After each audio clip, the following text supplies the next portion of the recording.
Assalamualaikum warahmatullahi wabarakatuh. Alhamdulillahi rabbil alamin. Wassalatu wassalamu ala ashrafil mursalin. Sayyidina wa nabiyyina Muhammadin wa ala alihi wa sahbihi wa man tabi'ahum bi ihsanin ila yaumiddin. Wa ba'd. Pada kajian kita kali ini akan membahas hukum seputar reseller, bagaimana halalnya dalam syariat Islam. Maka eh, insya Allah kita akan coba membahas apa itu yang dimaksud dengan reseller dan apa bentuk kegiatan ya sebagai seorang reseller dan bagaimana seharusnya dalam syariat Islam agar kegiatan reseller tersebut sesuai dengan syariat Islam dan menjadi halal. Baik, langsung saja kita mulai. Dari berbagai artikel yang saya baca, maka reseller itu dapat saya simpulkan dengan makna yaitu seseorang membeli barang ya, dari distributor atau dari pabrik, kemudian menjual kembali barang yang dia beli. Ya.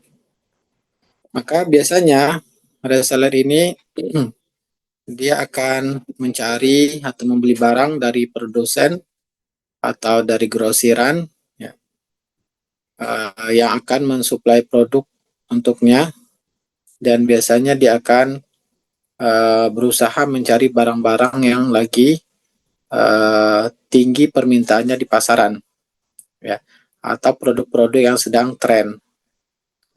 Nah, sekarang kita langsung saja bahas cara kerja reseller ya. Kemudian dari cara kerja ini akan kita coba melihat pandangan Islam seperti apa seharusnya.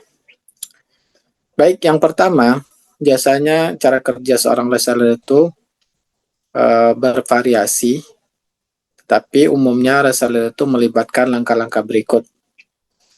Nah, pertama yaitu yang dilakukan reseller memilih produk. Ya. Nah, jadi reseller itu akan memilih produk-produk yang mereka ingin jual. Biasanya pertimbangannya adalah permintaan pasar, kemudian juga tren, kemudian keuntungan yang diperoleh. Ini pertimbangan yang dilakukan reseller. Maka dalam memilih produk ini, bagaimana harusnya supaya halal? Maka kita harus ya mencari bukan hanya permintaan pasar serta tren atau keuntungan saja yang kita perhatikan, tapi harusnya kita tambahkan yaitu produk-produk yang dibolehkan oleh syariat Islam. Ya. Jangan sampai kita karena mengikuti tren, ya lagi tinggi permintaan pada musim-musim tertentu, ternyata musim-musim tertentu tersebut untuk digunakan kegiatan-kegiatan ibadah agama lain, ya. Atau trennya saat itu merupakan sesuatu yang dilarang dalam syariat Islam. Nah, maka ini tentunya dilarang di dalam syariat Islam kita untuk menjual kembali barang tersebut. Karena dalam syariat Islam Allah Subhanahu wa taala melarang kita untuk melakukan tolong-menolong dalam hal kemaksiatan kepada Allah Subhanahu wa taala. Bagaimana Allah Subhanahu wa taala berfirman, wala ta'awanu 'alal ismi wal udwan, dan janganlah kalian tolong-menolong dalam dosa dan permusuhan. Kemudian juga Nabi SAW menyatakan barang siapa yang menjual anggur untuk digunakan sebagai khamar, berarti dia sudah menceburkan dirinya ke dalam neraka dengan sengaja. Ya. dari hadis ini larangan menjual barang yang mana menjual anggur tetapi akan digunakan untuk maksiat. Nah, maka ini yang pertama, memilih produk, hendaklah reseller itu memilih produk yang jangan sampai membantu perbuatan maksiat kepada Allah SWT. Jadi jangan sampai walau karena hanya memikirkan keuntungan, ya lagi tren atau lagi tinggi permintaan pasar, tetapi produk tersebut ternyata digunakan untuk maksiat pada Allah, maka ini tentu harus kita hindari. Nah, kemudian kegiatan reseller berikutnya yaitu membeli produk. Reseller memberi produk dari produsen atau distributor dengan harga grosir. Mereka biasanya membeli dalam jumlah besar untuk mendapatkan harga yang lebih murah. Nah, maka dalam membeli produk ini harus memperhatikan hukum-hukum Islam. Ya, maka dalam Islam membeli barang ini supaya sah ada syarat-syarat yang harus dipenuhi. Di antaranya harus jelas ya harga barang tersebut, kemudian harus saling ridho, kemudian jangan sampai produk tersebut tidak ada serah terimanya. Ya. Nah, ini diantara syarat-syarat sah jual beli. Ya. Nah, kemudian langkah reseller berikutnya yaitu menentukan harga. Ya. Setelah membeli produk, kemudian reseller menentukan harga. Reseller menentukan harga jual produk mereka dengan mempertimbangkan harga pembelian grosir, kemudian biaya operasional, kemudian keuntungan yang diinginkan. Nah, kemudian dalam menentukan keuntungan ini bagaimana supaya halal? Ya, sebetulnya masalah menentukan keuntungan ini tidak ada aturannya, ketentuan batasan di dalam syariat Islam. Tetapi ya jangan sampai dalam mencari keuntungan ini ya kita mengakibatkan ya pembeli merasa tertipu. Ya, jadi jangan sampai pembeli merasa tertipu dengan harga yang kita tentukan. Ya. Kenapa sampai tertipu? Contohnya karena si pembeli tidak mengetahui harga pasaran. Kemudian kita menaruh harga dengan yang jauh di atas pasaran. Nah, ini juga termasuk ya adanya unsur penipuan, yaitu menipu seorang yang tidak tahu harga pasaran menjual dengan keuntungan yang sangat besar sehingga dia merasa tertipu karena adanya harga pasaran. Nah, ini yang harus kita hindari. Jadi, dalam masalah keuntungan ini sebetulnya ada adabnya di dalam syariat Islam. Nabi Shallallahu Alaihi Wasallam bersabda, "Rahimallahu rajulan samhan idza ba'a wa idza ishtara wa idza iqtada." Allah akan menyayangi seseorang yang memudahkan, menyayangi. Ya, samhan itu memudahkan ketika dia menjual barang. Nah, di antara bentuk memudahkan ketika menjual barang yaitu dengan mengambil keuntungan yang wajar, yang memang sesuai dengan pasaran. Kemudian reseller berikutnya kegiatannya itu menyimpan stok. Ya. Reseller menyimpan stok produk yang telah mereka beli. Mereka bertanggung jawab atas penyimpanan, pengemasan, dan pengiriman produk kepada pelanggan. Nah, inilah memang ya. Jadi reseller itu supaya halal, dia harus kuasai barang tersebut dengan melakukan serah terima dan menyimpan ya di rumahnya. Maka reseller yang tidak melakukan hal ini berarti dia melanggar hadis Nabi Shallallahu Alaihi Wasallam. Yang mana ya reseller-reseller yang mereka tidak melakukan serah terima, ya tidak menguasai dulu barangnya, ini bertentangan dengan hadis Nabi yang mana Nabi Shallallahu Alaihi Wasallam diriwayatkan dari Abdullah bin Umar berkata, Nabi Shallallahu Alaihi Wasallam bersabda, manipta atau aman fala yabi'u hatta yastawfiyahu. Barang siapa yang membeli makanan, ya, maka jangan dia menjualnya. Ya. Jadi reseller itu menjual kembali. Nah, maka Nabi melarang menjualnya ya, sebelum dia menguasainya. Ya. Kemudian juga hadis yang lain yaitu Hakim bin Hizam, beliau pernah bertanya kepada Nabi SAW apa saja yang halal dan haram dalam melakukan reseller, menjual kembali barang yang dibeli. Ya, maka Nabi SAW mengatakan, la tabi syai'an hatta takbidahu. Jangan kamu menjual sesuatu, ya, membeli sesuatu dan menjualnya kecuali kamu sudah serah terima dulu. Nah, jadi reseller yang dibolehkan, yang halal itu, yaitu setelah membeli, melakukan serah terima, kemudian bawa ke tempat, ya, menyimpan stok di rumahnya atau di tokonya atau di gudangnya. Nah, sebagaimana kalau reseller ya tidak melakukan serah terima atau bahkan menjual kembali padahal masih di toko tempat barangnya masih di toko tempat penjual pertama atau distributor atau pabrik, maka ini dilarang.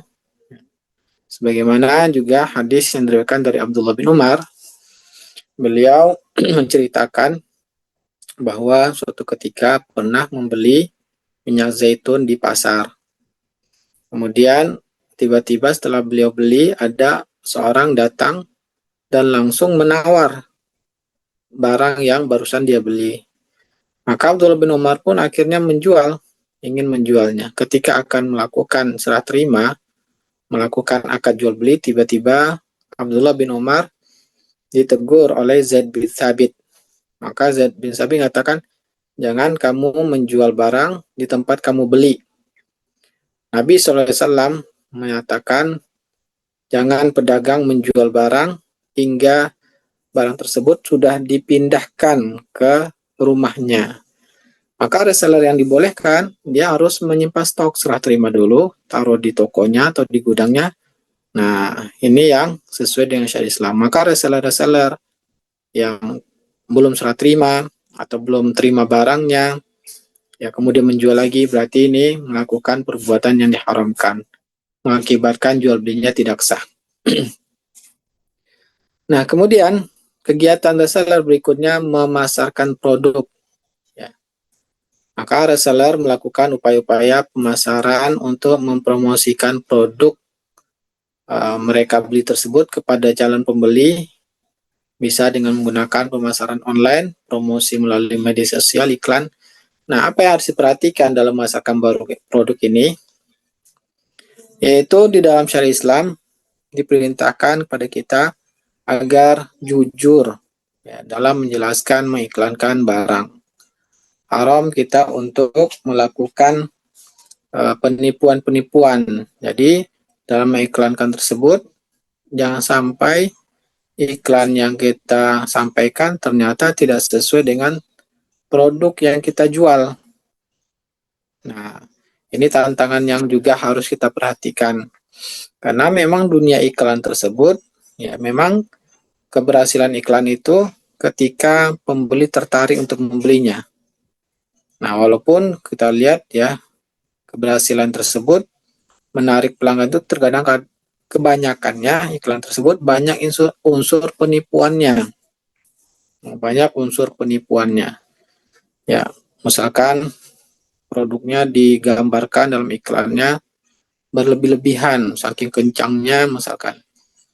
Ya, sampai ada yang baju orang lepas. Kendaraan tersebut saking kencangnya baju orang sampai lepas. Misalkan atau ya pasta gigi kemudian ya putih giginya sampai mengeluarkan cahaya. Nah, kemudian produk-produk yang lainnya mengiklankan misalkan bebas banjir. Tiba-tiba masih belum masih langsung ada banjir ya, malamnya hujan, ada banjir besoknya. Nah, jangan sampai kita mengiklankan tersebut tidak sesuai dengan produk yang kita jual. Kemudian juga dalam memasarkan ini jangan sampai melanggar aturan syariat Islam, contohnya adanya iklan-iklan yang mengumbar aurat, ya. Dan itu yang banyak dilakukan, ya, menarik daya masyarakat dan menarik minat masyarakat ditampilkan ya yang aurat-aurat yang ditampilkan. Nah, wanita-wanita yang tidak menutup auratnya. Nah, berarti ini merupakan sesuatu yang diharamkan. Atau yang lainnya seperti adanya musik-musik dalam mengiklankan. Maka ini juga merupakan sesuatu yang diharamkan. Nah, kemudian kegiatan reseller berikutnya itu mengurus proses penjualan, ya. Nah, menerima pesanan, memproses pembayaran, mengemas barang, dan mengirimkannya kepada pelanggan. Nah, jangan sampai kita ya, melakukan hal-hal yang diharamkan. Misalkan untuk proses pembayaran ini ternyata menggunakan ya hal-hal yang dilarang syariat Islam. Ya, kita akhirnya membuka rekening-rekening, padahal jelas-jelas rekening tersebut menyebabkan kita menyetujui perbuatan riba contohnya. Tapi dengan alasan misalkan bahwa uh, pelanggan kita banyak menggunakan itu, ya maka jangan sampai kita melakukan hal yang riba, yang menyetujui perbuatan yang riba. Nah, kemudian juga dalam pengiriman contohnya, ya jangan sampai kita ada unsur mengambil harta pelanggan. Contohnya menyebutkan biaya pengiriman, misalkan yang kita sebutkan pengiriman ternyata dapat potongan, maka kita harus sampaikan, ya. Karena itu kalau misalkan kita menyampaikan pengiriman misalkan 15.000, ternyata realnya di lapangan hanya 10.000 karena ada potongan, maka ini menjadi sesuatu yang haram bagi kita. Nah, inilah kira-kira ya aktivitas dalam reseller yang perlu kita perhatikan supaya sesuai dengan syariat Islam. Kemudian tambahan yang tadi kita jelaskan adalah bentuk produknya yang sudah ada. Bagaimana kalau seandainya reseller tapi produknya baru dibikin? Ya, contohnya reseller tapi PO, pre-order. Nah, maka supaya dibolehkan ya PO ini spesifikasinya harus rinci, ya. Jadi kita harus betul-betul menyebutkan produk kita tersebut yang akan kita jual. Ya, karena dia belum ada, harus menyebutkan spesifikasi sangat detail. Jangan sampai ya karena kurangnya penjelasan mengakibatkan si pembeli nanti berbeda yang dia ekspektasi dengan barang yang dia terima. Karena kurang rincinya dalam menjelaskan spek barang. Maka ini yang harus kita perhatikan supaya produk tersebut halal kita jual. Kemudian berikutnya kalau open PO, reseller PO, kita harus tetap ya kuasai dulu, terima dulu, baru boleh kita nanti jual lagi, kirimkan lagi kepada pembeli kita. Tidak boleh kita langsung perintahkan produsen ya atau distributor langsung mengirim pada pelanggan kita. Baik, saya rasa materinya cukup ya, Pak Yano, menambah pengetahuan kita tentang reseller dan bagaimana supaya halal dalam pandangan syariat Islam. Sisa waktu kita lanjutkan dengan tanya jawab dan diskusi. Ya, silakan Pak Yano. Baik, Masya Allah. Alhamdulillah Ustadz, terima kasih untuk ilmu dan penjelasannya. Dan Bapak Ibu sekalian, insya Allah kita akan memanfaatkan waktu yang ada dengan berdiskusi dengan Ustadz. Silakan Bapak Ibu sekalian untuk menuliskan terlebih dahulu pertanyaan-pertanyaan yang akan disampaikan melalui kolom chat dengan format nama, kemudian kota domisili dan pertanyaan. Dan di sesi kita pada siang hari ini, kita untuk bertanya ke Ustadz, insya Allah langsung ya. Jadi Bapak Ibu dipersilakan nanti ketika disebutkan namanya langsung mengaktifkan audionya. Dan kita mulai ke pertanyaan pertama dari Ibu atau Bapak Farah dari Tangerang Selatan. Dipersilakan untuk mengaktifkan audionya dan menyampaikan pertanyaannya kepada Ustadz.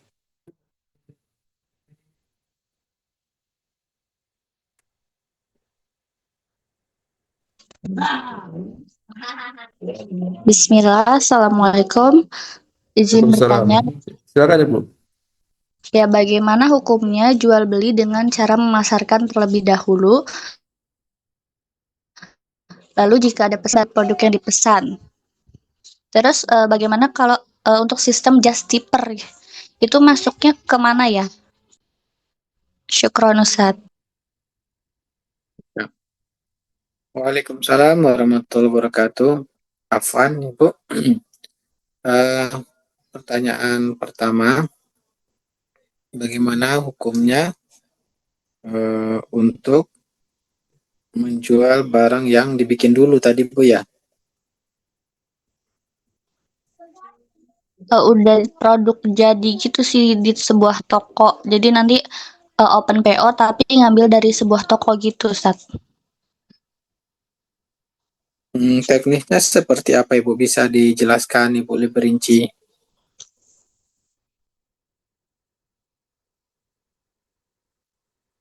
Teknisnya seperti apa, Ibu?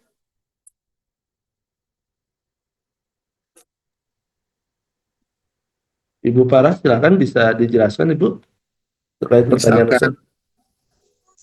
teknisnya seperti apa, Ibu, melakukannya? Ya, jadi contohnya ada toko buah. Ya, Nah, setelah itu toko buah itu memasarkan produk-produknya. Lalu kita memasarkan ulang produk-produk itu. Nanti di saat ada orang yang memesan ke kita, baru kita belanjain ke toko buah tersebut gitu, Ustadz. kalau orang yang memesan tadi, dia menyerahkan uangnya atau enggak? Yang memesan belum. Oh, baik. Kalau yang Ibu jelaskan ini berarti baru janji ya. Janji akan menjual produk. Kita hanya menawarkan. Silakan yang mau pesan, ini bentuk-bentuk produknya. Nanti kalau berminat, saya akan beli dahulu barangnya.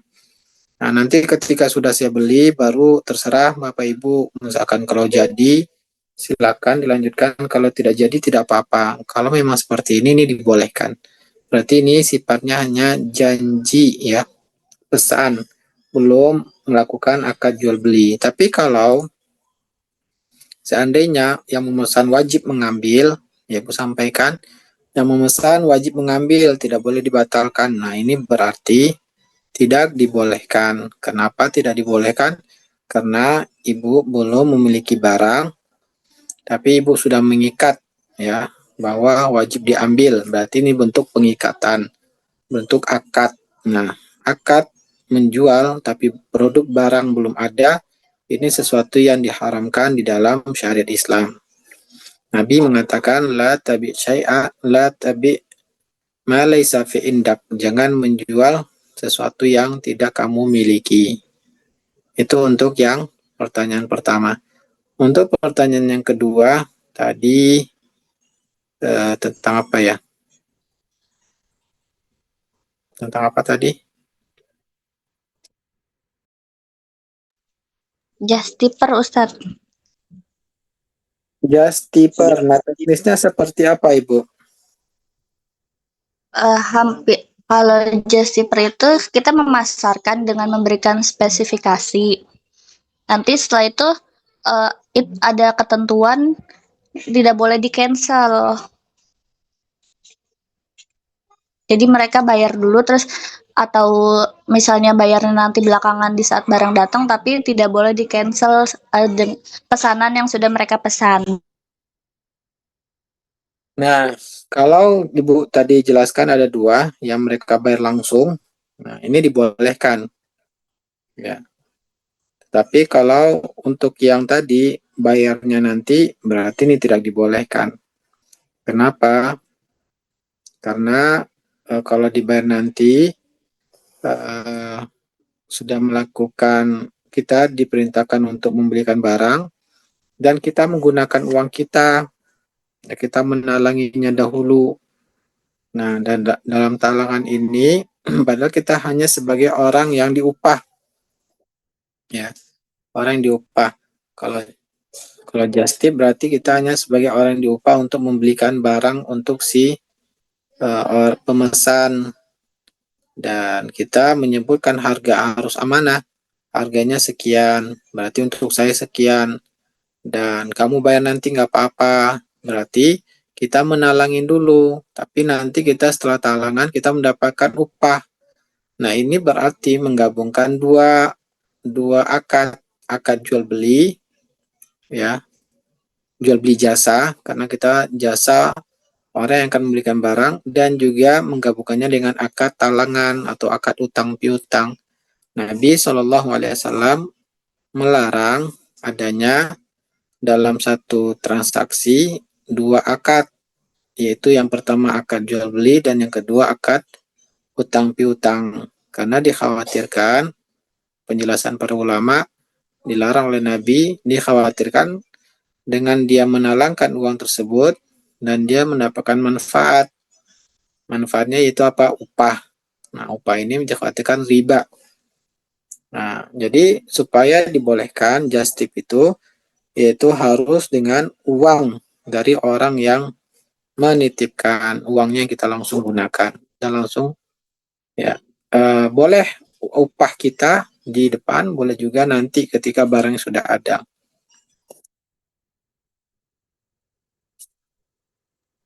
Bagaimana Ibu? Sudah cukup jelas? Ya, baik, mungkin insya Allah sudah terjawab ya Ustaz. Ustaz.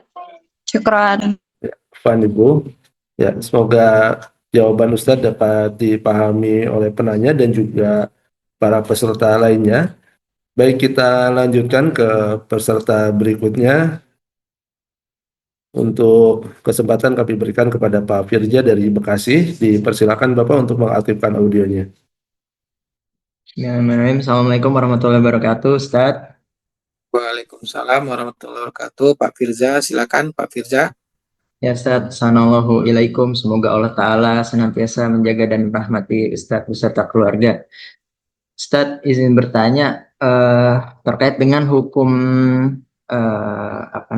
menjual barang dengan program affiliate Ustaz. Jadi di beberapa platform belanja online gitu, misalkan toko hijau atau toko orange gitu Ustaz ya, itu ada dibuka program affiliate Ustaz. Jadi kita nanti akan daftar ke aplikasi ya tersebut ya, mendaftar sebagai afiliator gitu kan.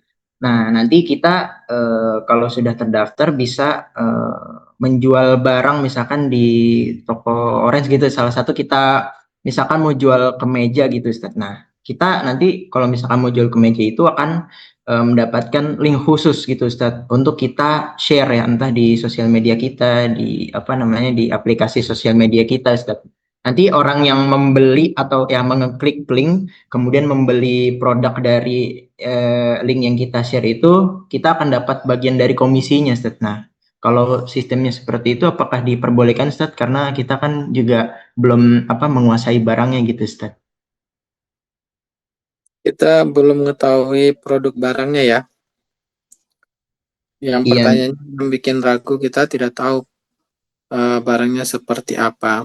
Baik, yang dijelaskan tadi oleh Pak Firza, semoga Allah juga memberkahi Pak Firza. Ini merupakan marketer, ya, atau wakil dalam memasarkan produk. Dari dulu juga sudah ada namanya dalal. Ya, dahulu orang-orang menamakan marketer ini adalah dalal. Dalal itu ya orang yang memasarkan produk.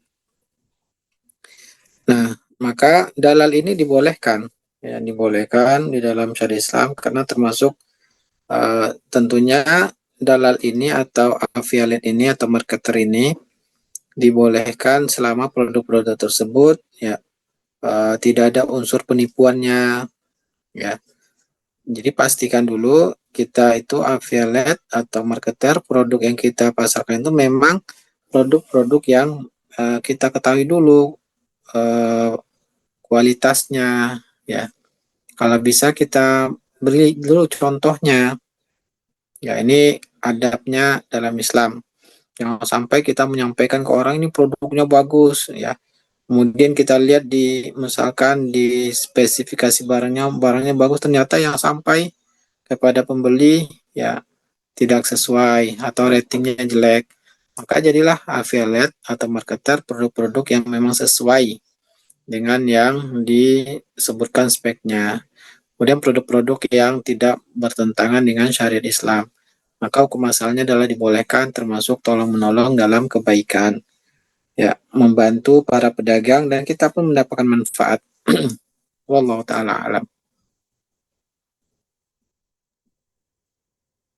Baik, Pak Firja, apakah sudah cukup jelas? Alhamdulillah sudah jelas Ustadz. Jazakumullah khairan. Baik, Wa jazakumullah. jazakumullah khair. Ya, baik, alhamdulillah kita lanjutkan ke penanya berikutnya. Untuk Umu Aisyah di Depok, dipersilakan Ibu untuk mengaktifkan audionya. Bismillah Ustadz, izin bertanya, bagaimana hukumnya ketika saya sebagai produsen meminta bantuan teman untuk memasarkan produk yang sifatnya PO gitu Ustadz. Misalnya produk makanan, saya open PO, tapi nanti teman yang memasarkan, apakah hukum yang seperti itu diperbolehkan atau tidak Ustadz?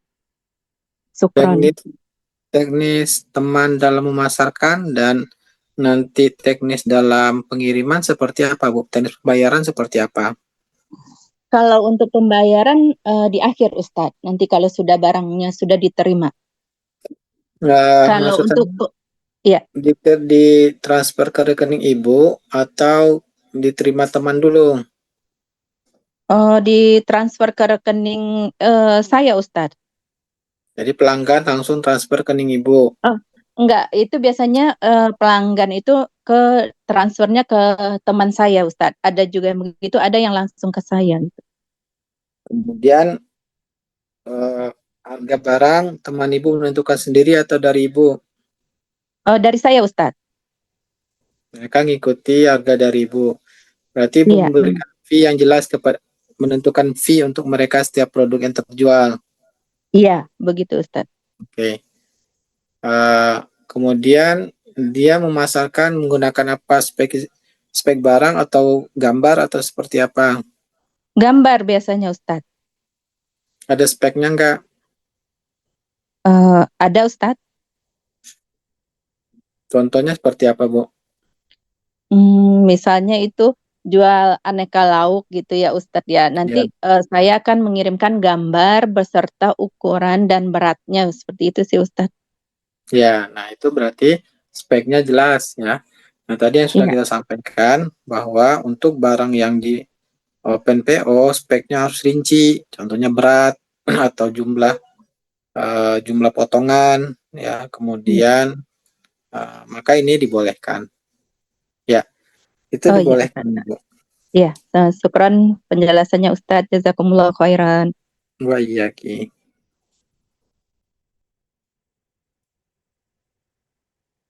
Baik, alhamdulillah terima kasih Ustadz untuk jawabannya.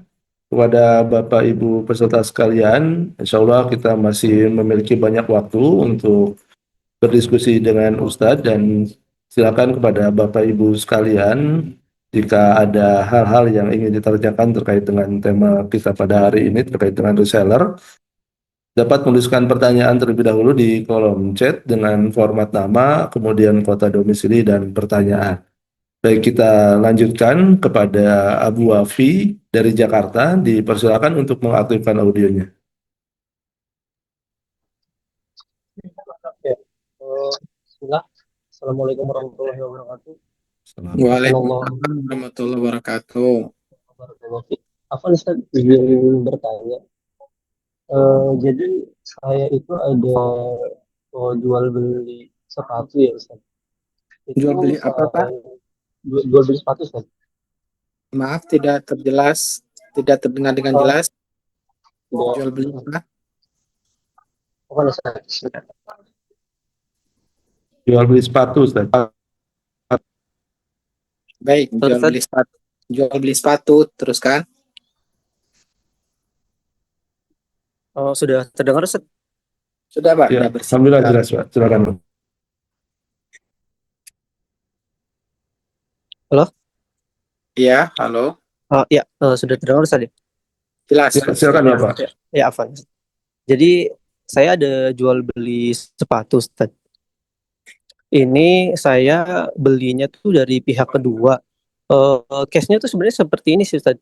Jadi, ada pihak pertama, pemilik brand sepatu tersebut, kemudian pihak pertama itu PO ya, Ustaz, ke pihak kedua. Lalu kemudian pihak kedua ini memproduksi si sepatu tersebut. Lalu kemudian setelah si produknya itu jadi, diambillah sama pihak pertama. Nah, pihak pertama ini biasanya pas ngambil si sepatunya itu tuh ada sisa, Ustadz. Entah dia karena reject atau mungkin juga ada yang masih bagus juga, Ustadz. Nah, informasi dari pihak kedua, sepatu ini boleh dijual ke pihak lain, termasuk saya gitu ya, Ustadz. Em, Cuman syaratnya itu nggak boleh dipasarkan di marketplace gitu, misal kayak di toko orange gitu, Ustaz. Nah, yang ingin saya tanyakan itu, bagaimana ya Ustadz hukumnya ketika saya membeli barang tersebut, lalu saya jual kembali ke orang? Oh, bentar, saya coba memahami yang penjelasan Bapak. Misalkan pihak pertama membeli sepatu jumlahnya 100 pieces. Nah, Ustadz. Ternyata si pabrikan memberikan 110, ada kelebihan 10. Gitu Pak ya. Misalkan Eh, ini. ya biasanya sih PO, informasinya sih dari pihak pertama tuh PO, misalnya tadi 100. Lalu kemudian jadinya itu misalnya 110 Ya, atau bisa lebih dari itu. Tapi ya. ya itu karena emang ada yang reject atau masih bagus, ya pihak pertama tersebut hanya mengambil yang sesuai PO-nya itu aja, Ustaz. Hanya 100 saja. Nah, Ustaz, Kemudian, yang lebihnya ini biasanya disimpan di gudang sama pihak kedua ini atau si pabrik, lalu kemudian pabrik. dijual kembali, dijual ke saya misalnya gitu, Ustaz. Oh, tapi ada mereknya sepatu itu. Ada mereknya, Ustaz. Merek itu milik si pemesan. Merek ini milik si pemesan, Ustaz. Nggak boleh, Pak. Haram berarti. Oh, jadi kalau misalnya saya jual kembali itu tidak boleh ya, Ustaz? Iya, itu kan berarti kita melanggar si pabrik tadi melanggar akad dia dengan dia melanggar dia dengan pembeli karena itu merek dia. Kalau dia menjual merek tanpa izin berarti pabrik sudah mencuri berarti Pak. Haram kita membelinya menjual lagi. Walaupun dari pihak pertama bilang barang tersebut boleh dijual, Ustaz. Si pemilik merek mengatakan silakan aja jual gitu. Saya kurang tahu ya jelasnya kalau untuk antara si pemilik merek sama si pihak kedua ini. Saya dapat informasi dari pihak kedua, saya kan tanya ya, apakah ini dari pihak pertama boleh gitu ya kalau barang ini dijual kembali gitu ke pihak yang lain? Jawaban dari mereka sih asalkan nggak dijual di marketplace gitu, gitu sih. Kalau saya rasa saya pemilik merek saya tidak akan mengizinkan Pak. Karena itu akan merusak merek saya. Karena itu iya. kan reject. Baik Ustaz kalau gitu. Iya, nah tunggu Pak, tunggu dulu. Kalau Bapak sebagai pemilik merek, kira-kira Bapak merelakan nggak dijual murah tapi merek Bapak? Kira-kira Iya, Bapak rela nggak? enggak Ustaz. Nah, kalau kita tidak rela, maka begitu juga di orang lain. Haram kita melakukannya. Ya, nah Ustaz. Syukran, Ya. jazakallah khair. Wa iyyakum. Setelah terjawab pertanyaannya, baik Bapak Ibu sekalian, insya Allah masih tersisa waktu yang bisa kita manfaatkan untuk berdiskusi atau bersoal jawab dengan Ustadz. Kita buka lagi Untuk penanya berikutnya, Bapak Suno Heru, dipersilakan Bapak untuk langsung bertanya kepada Ustadz. Assalamualaikum Ustaz. Assalamualaikum warahmatullahi wabarakatuh. Bapak, mohon maaf suaranya bisa lebih diangkat lagi ya Pak ya? Apa Ustaz sudah jelas belum? Halo. Lumayan, Pak. Ya, silakan Bapak. Iya, begini Ustaz. Jadi ada yang menawarkan sebuah kerjasama Ustaz. Nah, jadi teknisnya pemilik barang akan mengirim barang ke luar negeri. Tapi dia hanya akan membayar ketika barang itu sudah ada di kapal atau sudah di pelabuhan di luar negeri. Nah, ini mencari angkutan transportasi untuk mengangkat dari gudangnya ke pelabuhan. Akan tetapi pemilik transportasi ini hanya mau jalan ketika dia langsung dibayar di awal, di muka, lunas. Nah, kita sebagai orang yang di apa semacam dimintakan dimintakan bantuannya.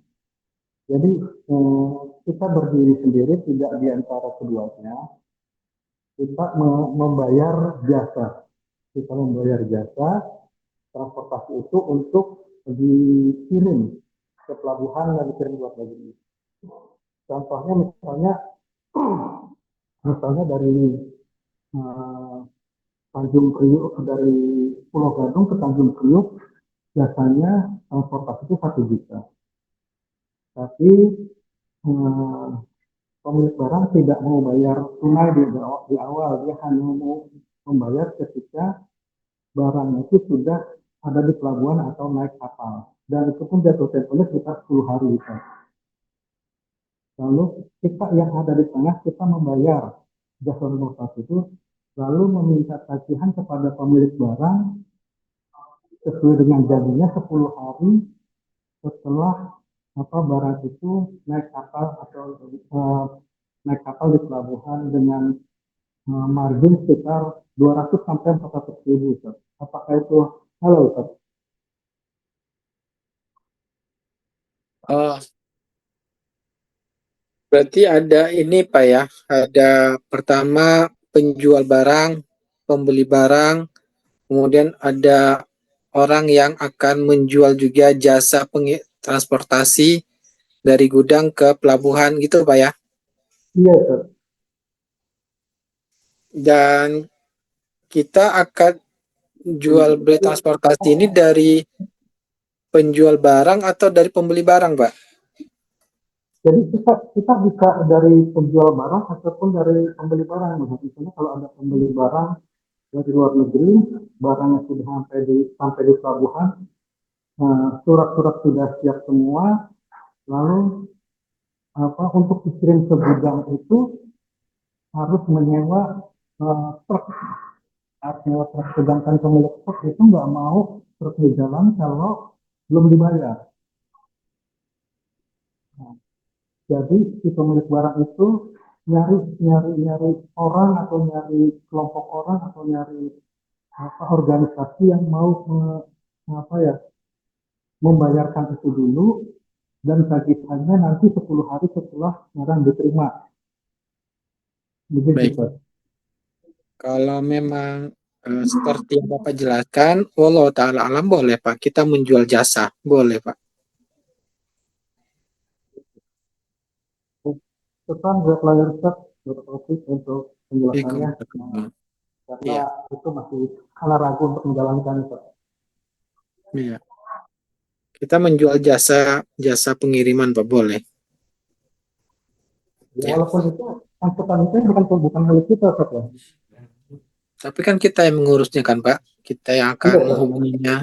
Iya, itu Bukan sama dengan kita kita yang menjual jasa itu, jasa mengurusi itu Pak. Setelah Ustaz, Ya. Ustaz. Oh iya, Kum. Baik, Alhamdulillah Ustaz. Terima kasih untuk penjelasannya dan juga terima kasih kepada Bapak yang bertanya. Baik Bapak Ibu sekalian, insya Allah masih ada beberapa waktu ke depan. Silakan jika ada di antara Bapak Ibu sekalian yang ingin bertanya terkait dengan pertanyaan sesuai tema maupun terkait dengan pertanyaan seputar muamalah, insya Allah bisa dapat disampaikan pada siang hari ini. Silakan untuk menekan tombol raise hand terlebih dahulu. Nanti insya Allah kami akan berikan kesempatan kepada Bapak Ibu sekalian untuk bertanya. Sambil menunggu para penanya, sedikit menginformasikan, Last Jurbi saat ini sedang membuka flash donation untuk membantu seorang ibu guru kita yang qadarullah saat ini telah ditimpa musibah karena beliau jatuh dari tangga ketika memasang lampu di rumahnya, dan sudah dilakukan penanganan dan insya Allah harus melakukan kontrol setiap pekannya, dan estimasi biaya yang dibutuhkan sekitar 30 juta rupiah. Kepada Bapak Ibu sekalian yang memiliki keluangan harta dan ingin mendapatkan pahala jariah, insya Allah dapat turut serta di program ini dengan menyalurkan infaknya melalui rekening BSI di 8800078785 dengan kode 105, atau bisa men-scan QR yang ada di layar. Baik, Bapak Ibu sekalian, silakan jika ada yang ingin bertanya. Insya Allah bisa terkait dengan reseller maupun juga terkait dengan permasalahan muamalah atau bisnis yang sedang Bapak Ibu laksanakan pada saat ini.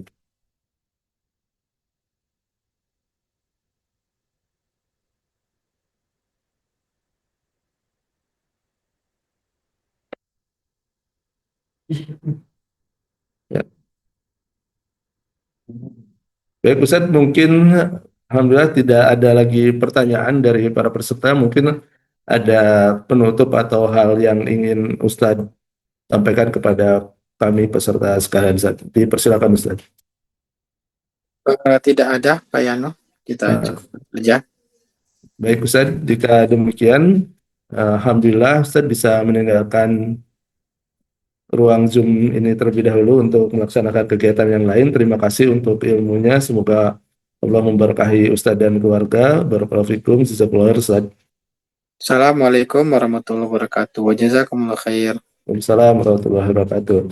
Ya, baik Bapak Ibu sekalian, alhamdulillah sesi kajian kita saat ini sudah berada di penghujung waktu, dan kepada Bapak Ibu sekalian yang berkenan untuk membantu saudari kita, Ibu Guru kita Purnama, yang sedang diuji karena musibah jatuh dari tangga, dapat menyalurkan dana infaknya melalui rekening BSI di 8800078785 dengan kode 105, atau men-scan QR yang ditampilkan di layar. Dan insya Allah kajian ini berlangsung setiap hari Kamis di pekan kedua setiap bulannya. Untuk itu kepada Bapak Ibu sekalian yang ingin terus mengikutinya, insya Allah bisa dijadwalkan, dan kita tutup sesi kita pada siang hari ini. Mohon maaf atas segala kekurangan. Jazakumullah khairan. Assalamualaikum warahmatullahi wabarakatuh.